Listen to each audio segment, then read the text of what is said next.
अस्सलाम वालेकुम प्यारे दोस्तों, आप मेरी फार्मदी चैनल सातिब मिर्फों से मैं हूँ मोहम्मद सातिब। प्यारे दोस्तों, आप ये तो जानते हैं कि पाकिस्तान के 4 सूबे हैं। सूबा पंजाब, सूबा बलूचिस्तान, सूबा सिंध और सूबा खैबर पख्तूनख्वा। लेकिन प्यारे दोस्तों, क्या आप बता सकते हैं कि सूबा बलूचिस्तान का दारुल हुकूमत कौन सा शहर है? अगर आपको नहीं मालूम तो ये बात नहीं, मैं आपको बताता हूँ। सूबा बलूचिस्तान का दारुल हुकूमत क्वेटा है। क्वेटा पाकिस्तान के सूबा बलूचिस्तान का सदर मुकाम और सबसे बड़ा शहर है। क्वेटा बलूची लफ्ज़ क्वेटा से निकला है, जिसके लफ्ज़ी मायने वादी के हैं।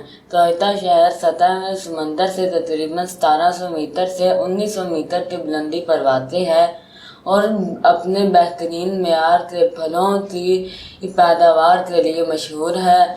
ये बुनियादी तौर पर खुश्क पहाड़ों में घिरा हुआ शहर है, जहाँ सर्दियों में शदीद सर्दी और बर्फ़बारी होती है। उम्मीद है तुम्हारी आज की इन्फॉर्मेशन ज़रूर पसंद आई होगी। अपनी पसंदीदगी का इज़हार हमारी वीडियो को लाइक, शेयर और सब्सक्राइब करके ज़रूर कीजिएगा, ताकि आप हमारी हर आने वाली न्यू वीडियो मिल सके। फिर मिलें किसी और न्यू टॉपिक के साथ, तब तक के लिए अल्लाह हाफिज़।